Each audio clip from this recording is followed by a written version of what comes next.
There are names in the underworld that are whispered with a strange mix of fear and fascination. Before the name Mohamed Amra flooded headlines, before the nation mourned its fallen officers, there were only whispers. Whispers of a man who would not just break the rules, but shatter everything meant to contain him. In a country where prison walls are meant to be final, he turned those walls into a stage for the most violent prison break France had seen in decades. By then, his name had started to slip through the cracks, a rumour carried in hushed voices across France's underworld. They called him La Mouche, the Fly, not because he was the biggest, not because he was the strongest, but no matter how tightly the authorities tried to close their fists, he always found a way to slip through. It only took minutes, a stretch of highway, a hail of bullets, but when the smoke cleared, nothing in France's justice system would be the same again. But at the start, all anyone knew was that something had gone horribly, violently wrong. In just a few bloody minutes, he left 2 officers dead, 3 more fighting for their lives, and an entire nation asking one question: how did a man like Mohamed Amra, known to most just days before, bring the French justice system to its knees? It was a story of ambition fueled by desperation, and a man convinced that the rules did not apply to him. The story of a boy who grew up invisible, until he made sure the whole world would know his name. This is the story of Mohamed Amra, and it does not begin in a way anyone would expect. But to understand how Mohamed Amra became the Fly, how an ordinary man could turn the might of a nation against itself, we have to go back. Legends are not born. They are scrapped together in places the world prefers to forget, and without understanding where his story truly begins, it's impossible to grasp how it all spiraled into bloodshed, betrayal, and escape. Long before the gunfire and the flashing sirens, there was only a boy, unseen, unwanted, and learning the hard rules of survival. A boy trapped in a world that would teach him one lesson above all others: survive at any cost. Long before bullets tore through a toll plaza, before a nation locked down its borders, Mohamed Amra was just a name lost in the shadows of Rouen's toughest streets. Mohamed Amra was born on March the 10th, 1994 in Rouen, the historic heart of Normandy, where the ancient stone streets whisper stories of kings and conquerors. But for Mohamed, Rouen was no city of dreams. It was a place where concrete towers scraped the sky and survival was a daily ritual. His parents, Algerian immigrants, raised him in one of Rouen's harshest housing estates, a neighbourhood so battered by poverty and crime the locals gave it a name: the Sand Pit. In the Sand Pit, hope was a luxury no one could afford. Streets were ruled by desperation, not ambition. And for a boy like Mohamed, there were no mentors, no second chances, only lessons written in bruises and broken promises. Neighbours would later say he was a product of his environment, not a villain by nature, a kid swallowed by a system that never even learned his name. By the time most children were still learning playground games, Mohamed had already been learning the rules of survival. Between the ages of 11 and 14, he racked up 19 charges: carrying illegal weapons, extortion, petty theft. 19 times he was caught. 19 times he was dismissed as just another lost boy, too young for the system to bother with.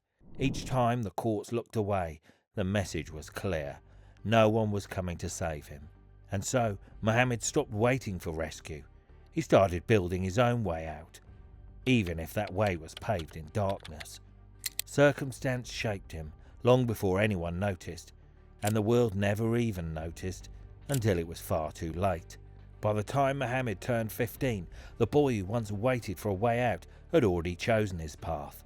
In October 2009, at just 15, he crossed a line that couldn't be uncrossed, his first real criminal conviction. It wasn't just a legal milestone, it marked the moment survival hardened into strategy, when a boy began to believe that power came only through dominance. From that moment, the spiral was unstoppable. Robbery, extortion, conspiracy, violence. French Justice Minister Eric Dupond-Moretti confirmed that Amra had 13 convictions stacked against his name before he even reached his 20s. To the outside world, it looked like a young man lashing out, another statistic in a forgotten neighbourhood. But to those paying closer attention, Mohamed Amra acted with purpose, not rage. Each crime spoke louder than a cry for help. It was a statement. If the world refused to give him respect, he would take it by force. With each sentence served, he grew more disciplined. A prisoner studying the system he would one day outmaneuver. And by his late 20s, Momo, as the streets called him, was no longer the lost kid from Rouen. He was becoming something far more dangerous, a name whispered in the corners of France's growing underworld. Mohamed Amra was doing more than building a reputation. He was transforming. The petty crimes of his youth were only the opening act. What came next would take him from a neighbourhood delinquent to a shadow player in France's criminal underworld. A man so elusive, so unpredictable, he would earn a name that said it all. The Fly. And once Mohamed became Lamouche, catching him would be almost impossible. Through the 2010s, Mohamed Amra's crimes evolved. Stealing from supermarkets and street fights no longer interested him. Bigger games had opened up, and he was ready to play. Police intelligence later confirmed the rumours. Amra had threaded himself deep into France's organised crime networks. Narcotics, money laundering, street enforcement. Operations where every deal came with a body count. Mohamed Amra maintained close ties to organised crime and operated his own narcotics trafficking network. The French media considered him a mid-level figure within France's narco trade, with established connections to the Blacks gang in Marseille. The authorities noticed something else. Every time they got close, he vanished. Every time a case seemed ready to stick, he slipped away. That's when the streets gave him a new name, Lamouche, the Fly. Friends called him Momo, some knew him as Yanis, others joked with Strumpf, the Smurf. But to the police chasing his shadow, he would always be the Fly. Too small, too quick, too smart to catch. His official record still looked like a list of petty crimes. On paper, he was a local nuisance. In reality, he was something else entirely. Police intelligence inside the investigation later admitted it. Amra wasn't just running with criminals, he was commanding them. There were whispers of narcotics deals spanning cities, stories of orders given, lives taken, debts collected with bullets. One investigator put it plainly. We weren't chasing a thug anymore, we were hunting the leader of a clan. Mohamed Amra had changed. The kid from the sandpit had rewritten his fate, and now the streets weren't big enough to hold what he was becoming. Despite his growing reputation in the streets, Mohamed Amra remained largely invisible to the national media throughout most of his 20s. Despite his reputation, Amra never reached the highest threat classification. Though serious, his convictions were largely limited to property crimes and local violence, not the kind that typically draws national attention. There were no accusations linking him to terrorism or ideological extremism. His world was the brutal, methodical business of organised crime. A report by Le Monde later described him as not a big fish, but a middle of the pack in the gangster hierarchy. A man operating in the shadows, not commanding them. But investigators privately believed this view was underestimating the true extent of his influence. In 2022, their suspicions appeared to find solid ground.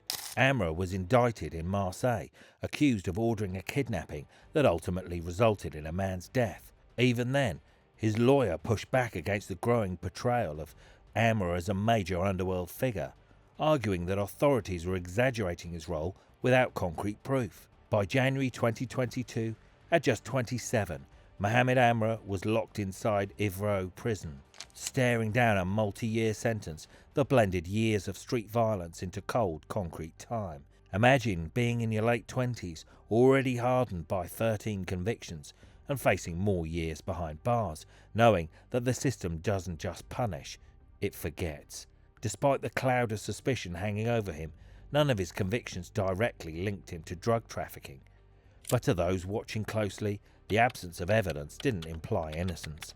It hinted at a man skilled in navigating shadows, always staying just far enough away from the flame not to get burned.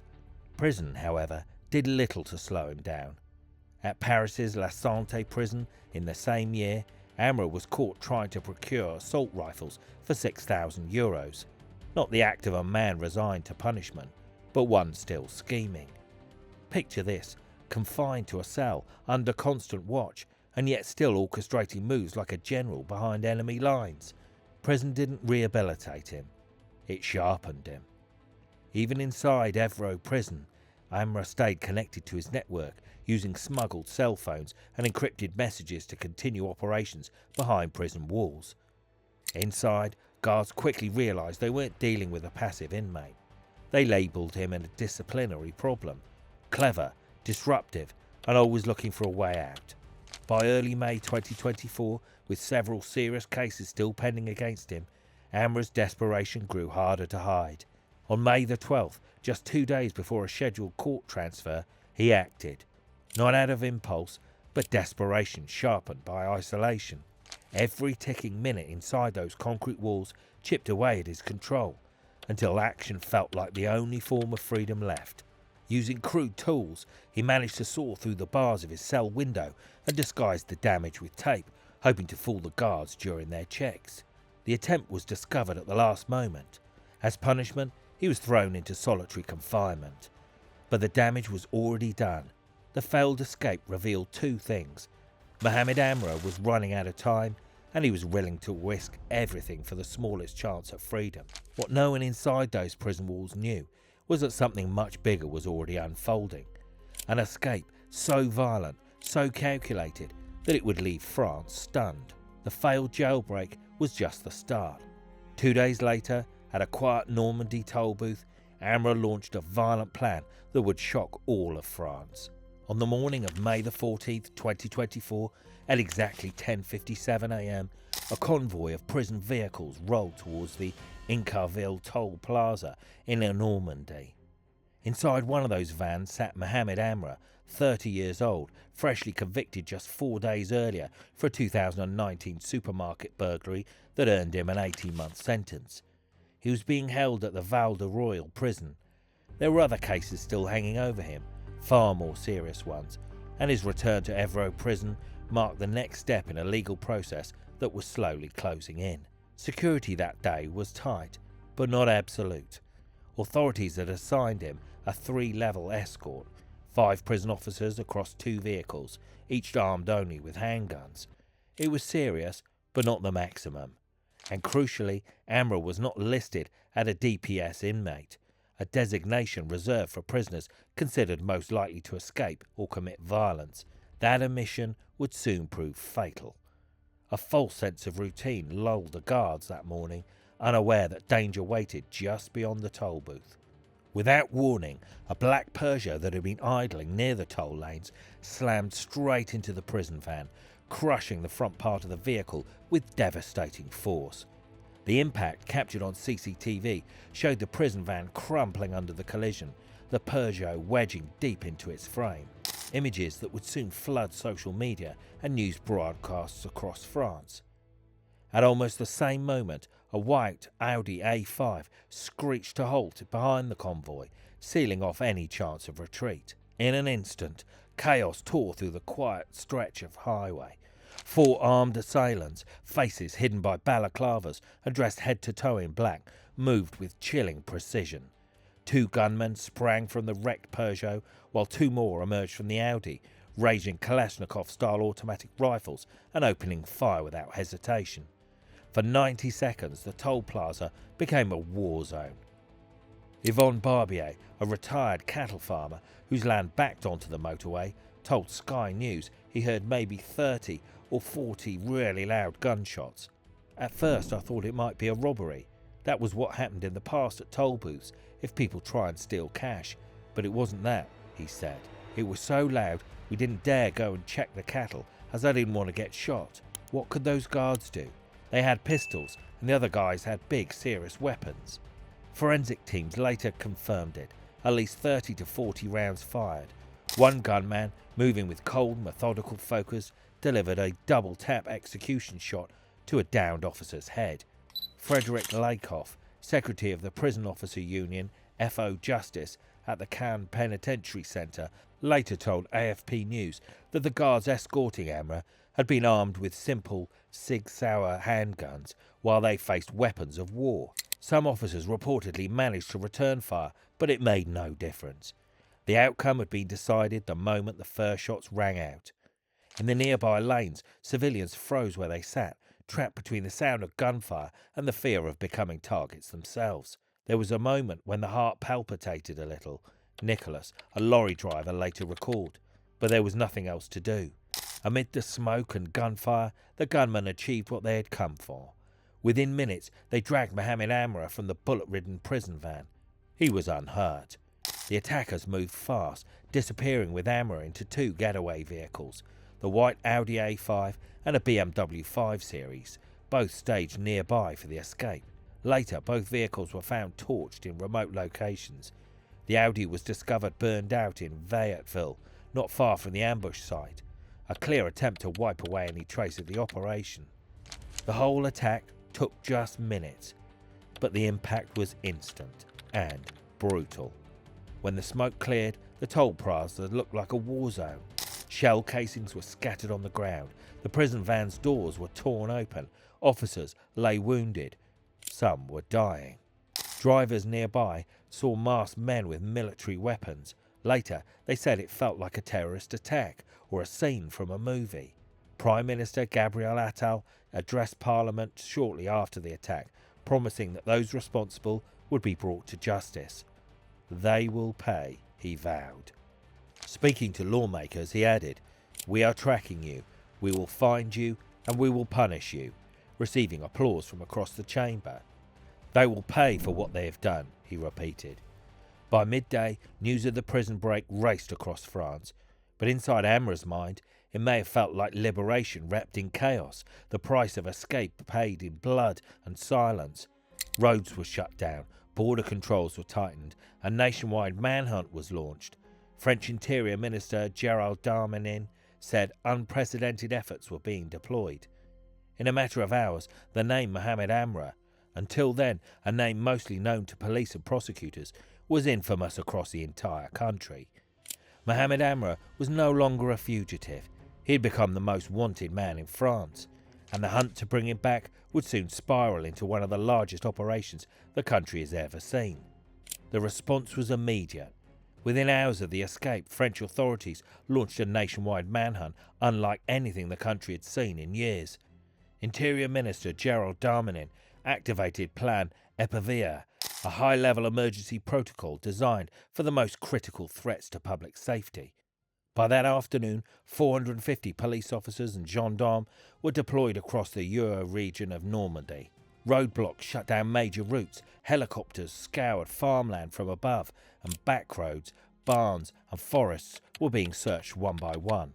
Elite tactical teams, including the GIGN, were placed on high alert. The Justice Minister, Eric Dupond-Moretti, made it clear absolutely everything will be done to find the perpetrators of this despicable crime.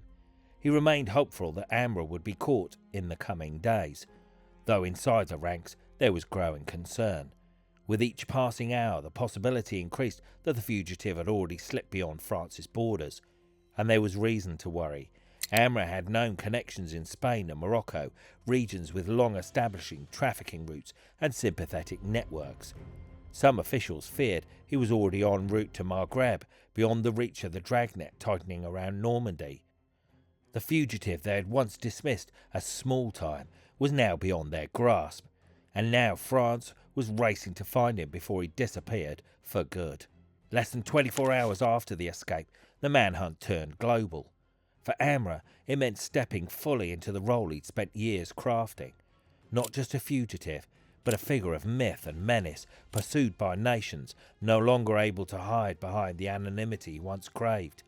Interpol issued a red notice, alerting police agencies in 194 countries to detain him immediately if found. It was a rare level of notoriety, reserved only for fugitives considered truly dangerous. French police moved fast, releasing Amra's mugshot to the public, a slim man with a short dark beard, sharp features, and a warning stamped on every report: armed and extremely dangerous.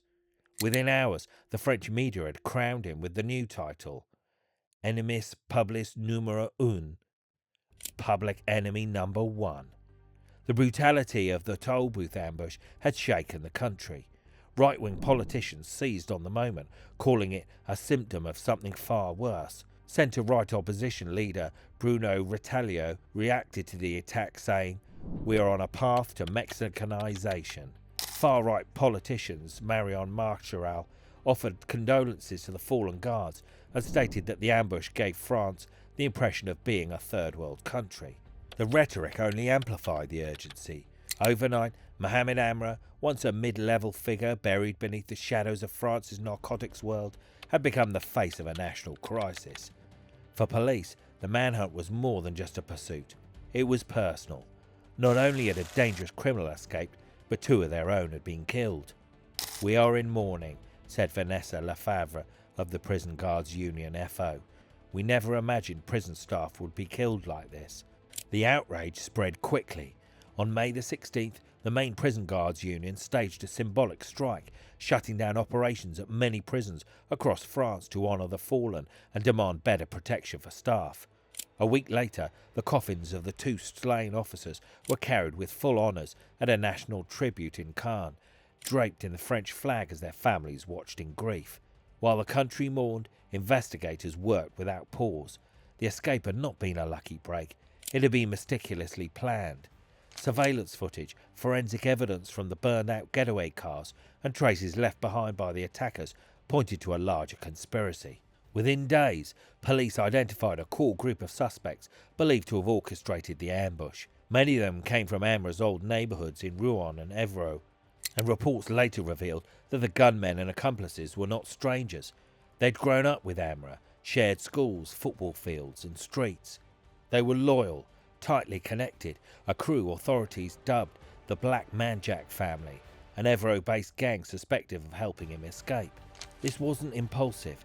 It was coordinated commando-style operation, complete with stolen cars, heavy weapons, safe houses, and an escape plan that stretched beyond France. Amra didn't just get lucky. He had a backing fit for someone far more significant than most had imagined. Despite the massive manhunt, days turned into weeks, and Mohamed Amra seemed to have vanished into thin air. By June 2024, more than 350 investigators were still working the case every day.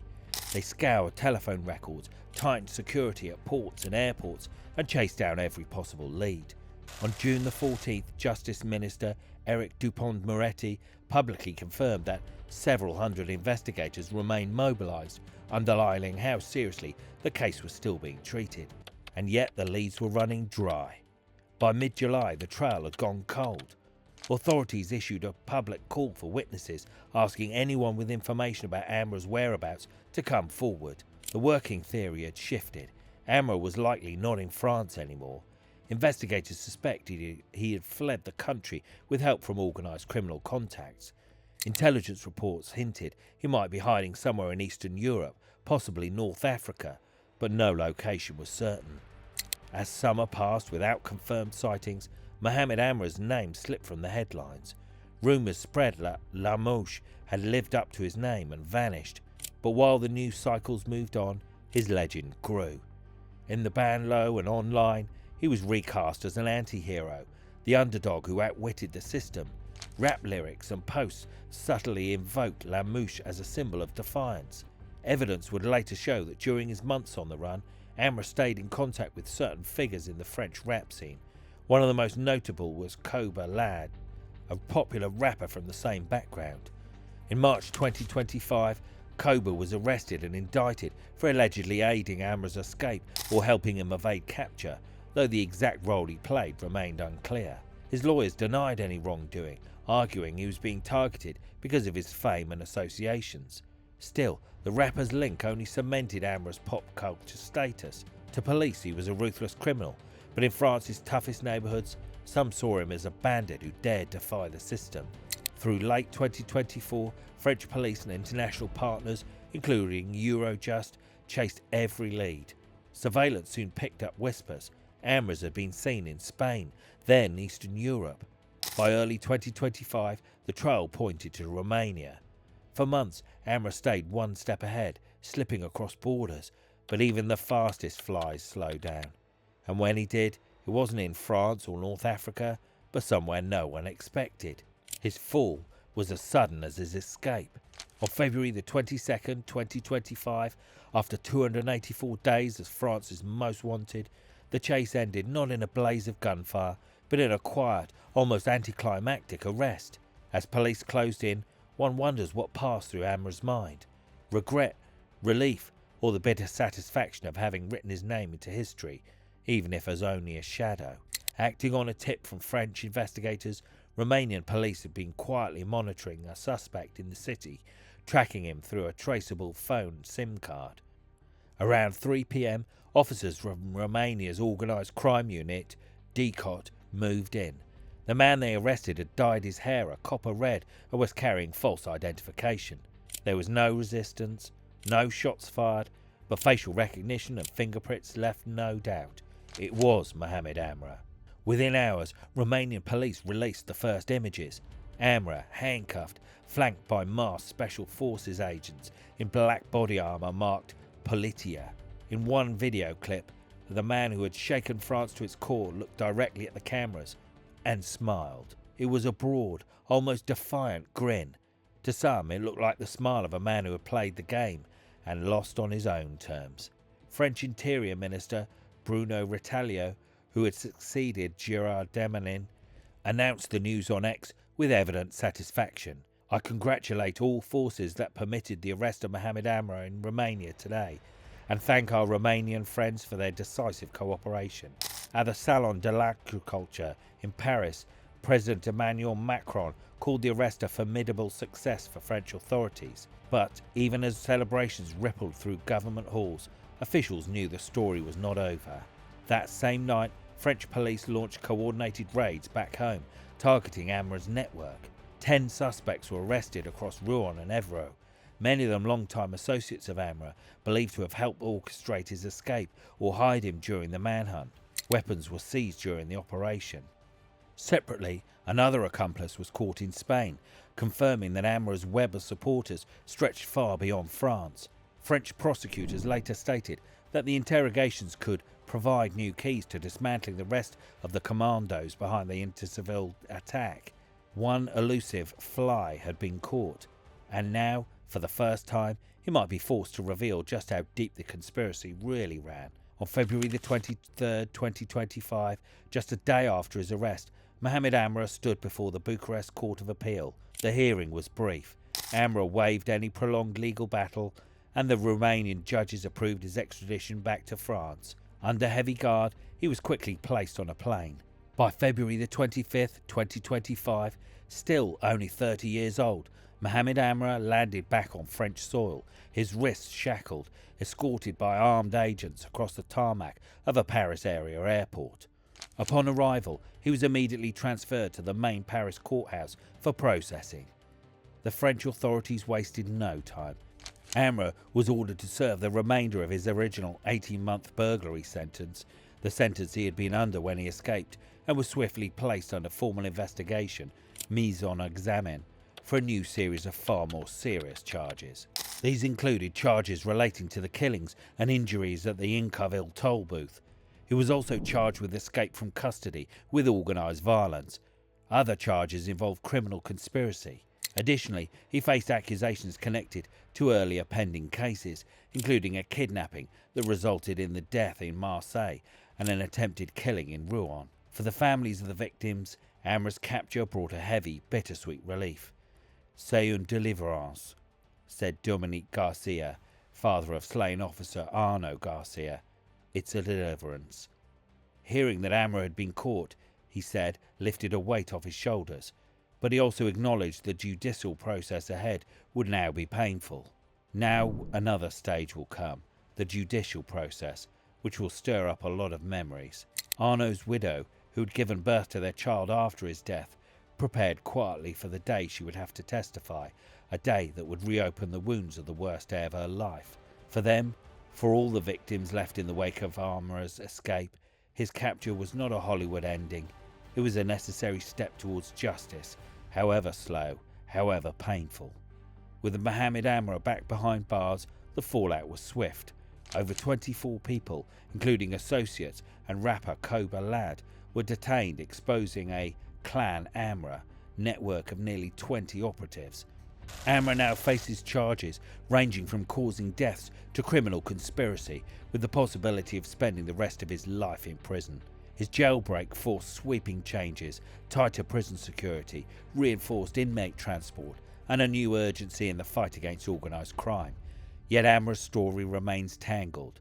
A man who inflicted violence but also claimed victimhood.